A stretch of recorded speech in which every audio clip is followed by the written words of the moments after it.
If you have any contact with a public administration, if you work for a public administration, just tell them the benefits and the positive effects of using novel methodologies. They not always have the means, the time and the money to rebuild projects from scratch using novel methodologies or modern technologies. So if you can convince them, you're probably going to have an impact on thousands of people, in this case students, in other cases citizens. If you know somebody that works in the public sector, just tell them the positive effects.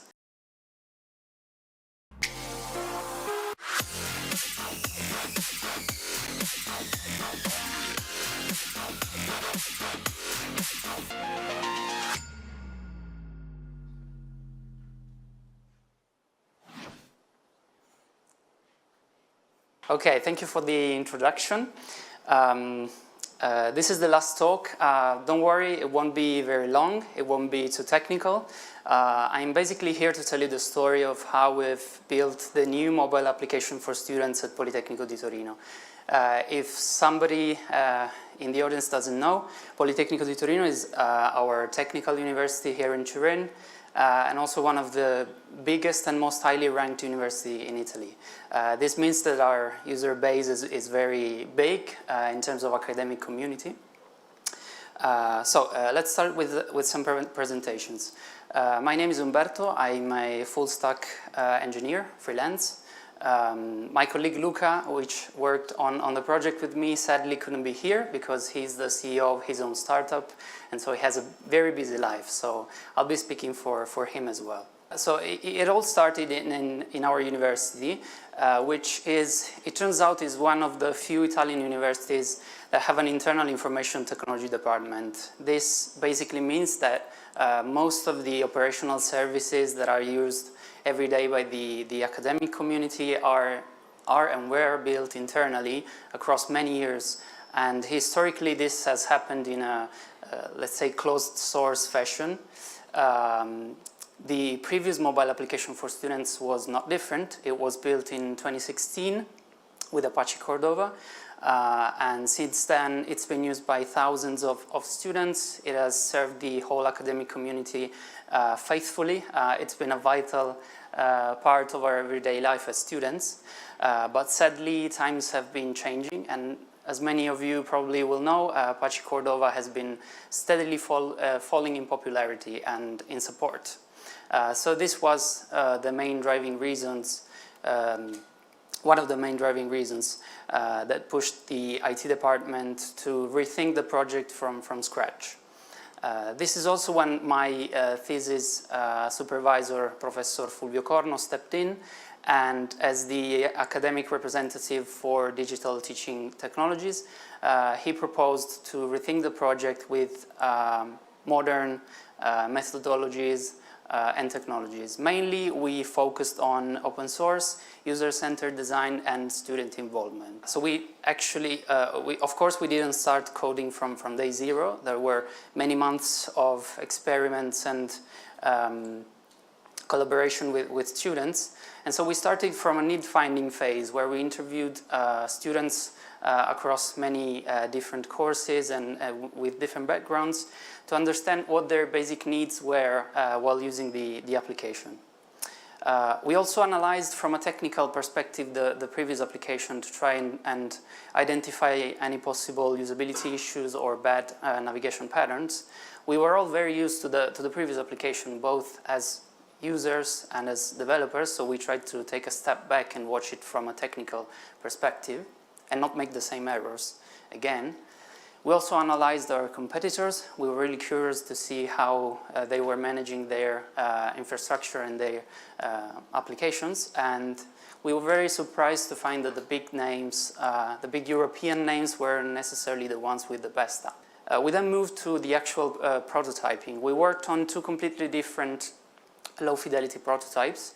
My colleague and I actually split and worked on, without any type of interaction, and we explored two different navigational patterns. So the one on the left used a mixed navigation pattern with bottom navigation and side drawer navigation, while the one on the right was more based on top and bottom tab bars. We then tested these prototypes on users to try and figure out if they were working.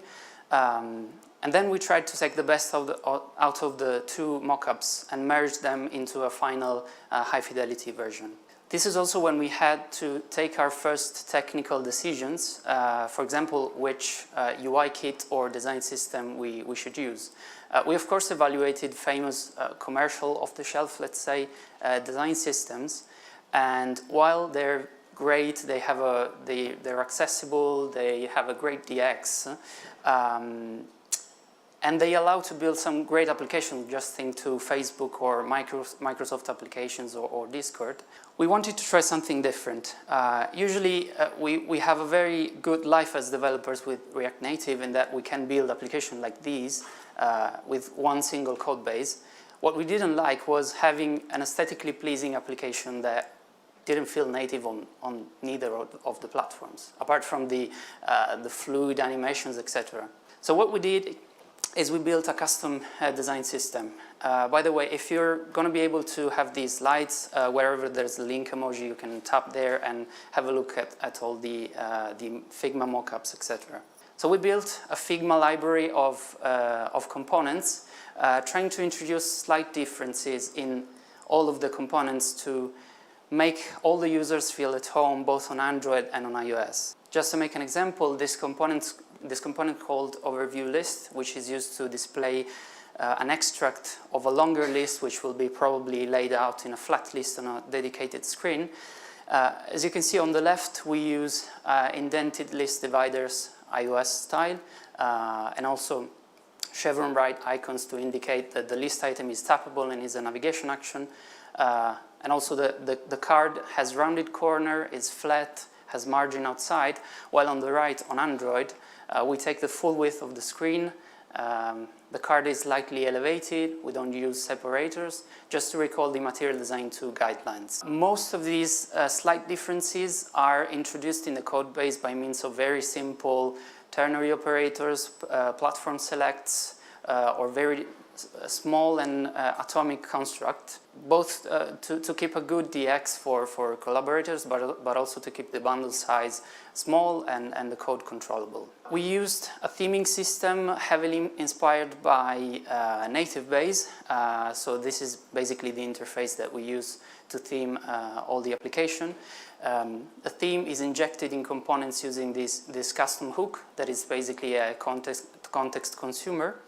And then we have this use style sheet hook. Style sheets, of course, in this context where the theme may change and it comes from providers from the top, style sheet are slightly different. So the style sheet outside of your component, it's actually a style sheet creator that is theme aware. Everything, of course, is memoized, so we don't rebuild the whole thing every time. So with all of this, we moved to the actual high-fidelity prototype. It was a very, very large Figma mockup with 4 different variants to showcase light and dark theme and also iOS and Android specifics. It was a very complex work which lasted a lot of time, but we were able to iterate on this mockup before even writing a single line of code. So we were able to actually anticipate a lot of problems, avoid usability issues, liaise with the other teams, with designers to have their feedback. We then moved to the actual implementation. So to give you a couple of details, this is the base project organization structure that we use. We actually use a blend of let's say React style folders which contain components, context, providers, hooks, etc. But also we mix that with sort of a feature modules pattern. Also you see 2 different top level folders. One is called SRC, one is called lib. What goes in lib is basically our design system. We're trying to keep the lib folder without dependencies in the SRC folder. This is because one day we'll be building more applications for professors and for administrative staff, and so basically what goes in UI will probably be outsourced to a dedicated NPM package or monorepo. We use an OpenAPI 3 handwritten specification, not only to have a common ground and a single source of truth to collaborate with the team that works on the REST APIs, which needed some changes to support the work. But we also use this to automatically generate a client SDK in TypeScript. So everything is strongly typed and precise. We might also actually use this in the future for contract testing with the REST API team. This is basically how our data fetching layer is. So the use courses client hook that you see on the top is actually just a simple hook that takes the auto-generated SDK from the OpenAPI specification. We use TanStack query, the former React query, to create our queries and mutations. This helps us configure the whole caching and persistence layer with a very few lines of code, which are really good to see and maintainable.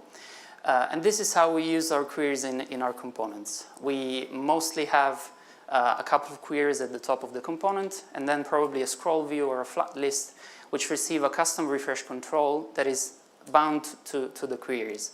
So basically, in your screen with a couple of lines, you have your queries and a refresh control that automatically refreshes all the queries on demand. This is how our refresh control component works. Basically, you get a list of queries, of React queries, as props, and you just check the isLoading state to show the progress indicator and call the refetch methods on all the queries to refetch them. For project management, we used GitHub Enterprise for Education. So we're using issues, discussions, and projects to try and be as open as we can to the community. We also use package hosting for the auto-generated client. Of course, we use GitHub Actions for our CI/CD pipelines. We heavily rely on CodeOps tools such as Husky, ESLint, CommitLint, and Prettier. We use conventional commits to automatically generate our change logs. And we also perform a lot of checks, not only in Git hooks in offline development, but also in PR checks, so that all the collaborators are sure that they are not breaking anything. So this is what the app more or less looks like now.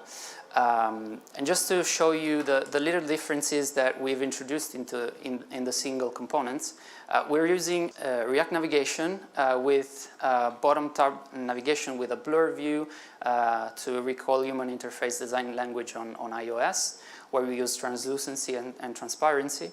And also native stack navigator, so that we get large titles and collapsing headers on iOS and toolbars on Android. I guess the keyword here is keep it simple. Like, we're using off-the-shelf libraries that link as much as possible to the native implementations without modifying them too much. Also, this is another example of a custom component which has a different behavior in the two platforms. So on the left, you can see it takes the full width of the screen and it has slightly rounded corners in iOS looks, while on the right it recalls a floating action button on Android. This is another example of a very simple difference that we introduced with some platform selects that really makes the difference in how the application is felt by the students. This is how the transcript screen looks.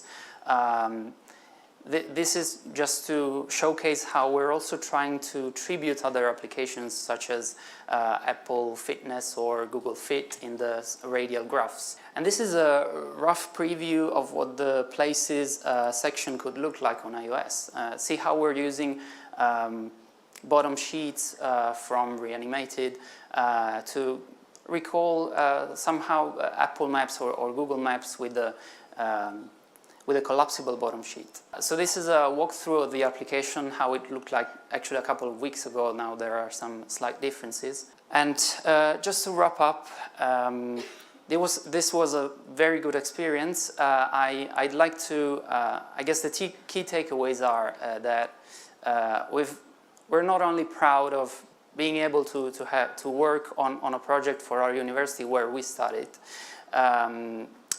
There's also kind of a public implication. We're not only publishing the project as open source for our fun or for educational purposes for other students. Since the application is a public administration, they are mandated by law, by the Italian Digital Administration Act, to actually showcase what they're doing on a common directory so that other public administrations can take advantage of what we've already written. They can ask us for help, they can fork a repository and create their version of the application, they can help us fix bugs and improve the code base, while actually saving a lot of money, which is not bad.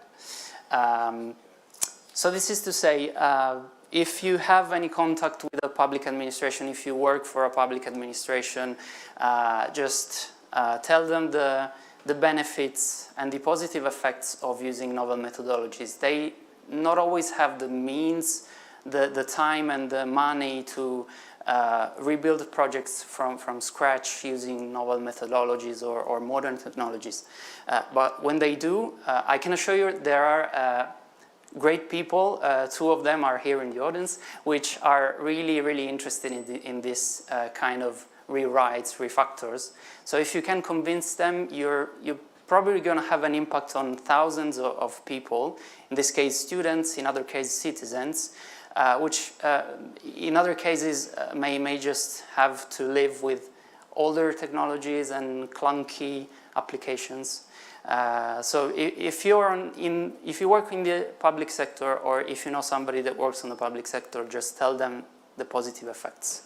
Or even collaborate directly with a project, an open project. People in the internal teams at Politecnico di Torino, in particular Cristina Ferrian, which is here, Andrea Garzena and Federico Cucinella, and also to my colleague Luca, which did an amazing work. The project is actually growing. We're waiting for other people to do their master thesis on the project, to add new features, to add new tests. We're just at the beginning. We still have to grow the application and do a lot of interesting things. So yeah, thank you for listening. Thank you so much.